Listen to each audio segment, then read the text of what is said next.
Je ne sais pas si vous avez déjà vécu ça, hein, mais il y a des jours, tu es en train de dormir et tu fredonnes des chansons, des chants de louange ou des chants d'adoration.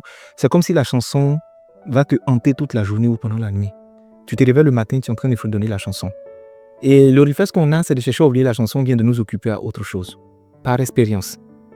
Je vais vous indiquer comment est-ce que la musique est capable de dégager votre atmosphère spirituelle.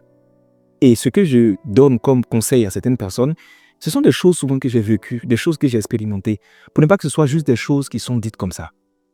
Il y a des jours où j'ai entendu des cantiques dans mes rêves, mais je me suis réveillé le matin et puis je fredonnais une chanson. Ce que je fais, c'est que je mets la chanson, je la fais jouer. Soit je vais la mettre dans la maison, au salon, sur mon ordinateur, ou bien même dans la voiture pour que ça puisse jouer, de telle sorte que ça puisse inonder l'atmosphère. Vous savez, dans la vie, tout n'est pas bataille spirituelle, ou en transpirant. Souvent, votre atmosphère a juste besoin d'être changée afin que vous puissiez être dégagé et débarrassé de certaines forces que vous ne voyez pas. Avant d'aller à certains rendez-vous d'affaires, avant d'aller signer des contrats, avant d'aller dans des réunions qui sont importantes, préparez votre atmosphère avant de rentrer dans certains lieux.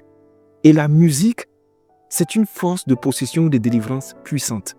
Si vous voyez souvent les concerts qui se font, où on a des millions de personnes ou des milliers de personnes, des gens qui tombent à gauche, à droite, des gens qui piquent des crises, des gens qui ont une certaine attitude, c'est une possession qui se fait en live. Il y a des concerts à ciel ouvert où ce sont des programmes de possession démoniaque qui poussaient à un certain niveau. Il y a des gens qui ont commencé à fumer la drogue, à boire un niveau d'alcool, qui sont tombés dans une forme de sexualité débridée parce qu'ils sont là à des concerts. Quand tu vas à un concert déjà, la personne même qui est en train de jouer sur scène, quand elle est déjà nue, ou bien elle fait des gestes sexuels, ou bien on te projette des images qui sont bizarres sur les écrans, d'après vous, c'est fait pour quoi? Il y a d'autres qui pensent que non, ça c'est fait inutilement, mais c'est le show. Souvent, quand tu sors de là-bas, tu commences à avoir des habitudes que tu ne comprends pas. Bon, je ne vais pas rentrer dans ces détails parce que ça rend la vidéo longue. Mais ce que je vous dis, c'est que si on est capable d'être possédé par la musique, donc on est capable d'être délivré par la musique. Et par moments, votre atmosphère a besoin d'être dégagée. Quand dans votre maison, vous sentez de la lourdeur, vous sentez des tensions dans votre couple, des disputes, des enfants qui tombent malades sans raison, vous sentez des émotions qui sont bizarres en vous, dégagez l'atmosphère parce que souvent l'atmosphère alourdit. Mettez de la musique, mais pas n'importe quelle musique. Mettez de la musique de certaines personnes dont vous êtes sûr qu'elles sont inspirées et consacrées. Et pour ceux qui ont la sensibilité de l'esprit, dès les notes jouées de la personne, tu sens la présence de Dieu directement là-dedans. C'est comme ça. Sauf si toi-même, tu n'as pas une certaine connexion avec l'esprit.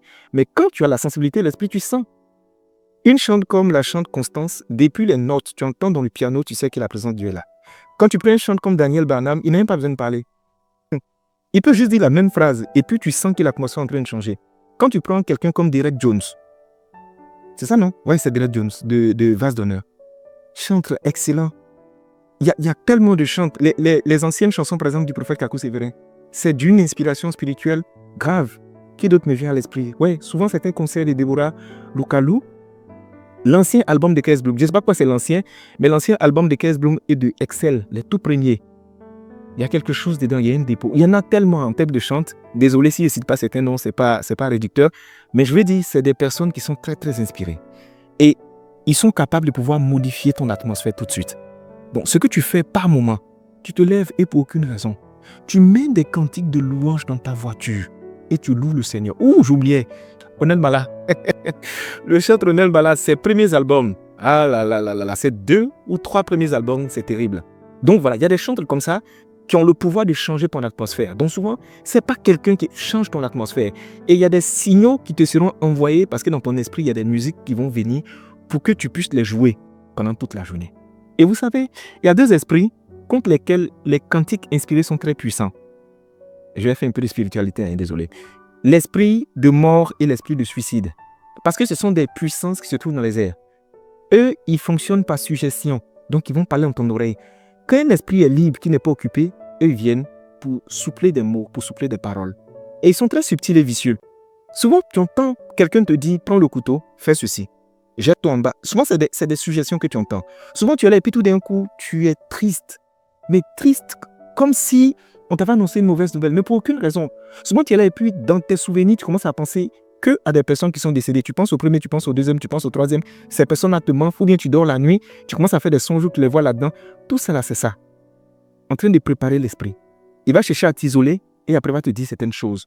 Travaille avec la tristesse pour réussir à porter les stockades. Donc, ce que tu fais, c'est que quand tu commences à sentir déjà ça, des pressions spirituelles dans ta maison, mets des cantiques inspirés, laisse-les jouer toute la journée. Tu mets ça joue bien, et puis tu laisses toute la journée le faire. Ne mettez pas juste des chansons pour faire le ménage. Et quel genre de chansons même vous mettez? Souvent, ayez la lucidité spirituelle de comprendre dans quel tournant vous êtes. C'est pas tout qui est prier jeune. Il y a des petits topos simples comme ça qui permettent de dégager l'atmosphère. Parce que tu sais, quand les cantiques sont joués, soit dans le véhicule ou bien avant quelque chose d'important pour toi, ça te prépare. C'est-à-dire, lui-même, il te fait rentrer dans une autre dimension, il te décharge mentalement et spirituellement, et quand tu arrives là-bas, les choses se passent bien. C'était juste quelques secrets que j'ai voulu partager avec vous, mais voilà. Mettez ça en application et vous-même, vous m'en direz des nouvelles. Maintenant, concernant la liste des artistes pardonnés, ne venez pas dire que j'ai choisi tel artiste pour laisser l'autre. Moi, ce sont les personnes que j'apprécie qui m'influencent. Mais il y a tellement d'artistes et il y a tellement de chanteurs, il y a tellement de personnes qui sont inspirées, qui font de la bonne musique. D'accord?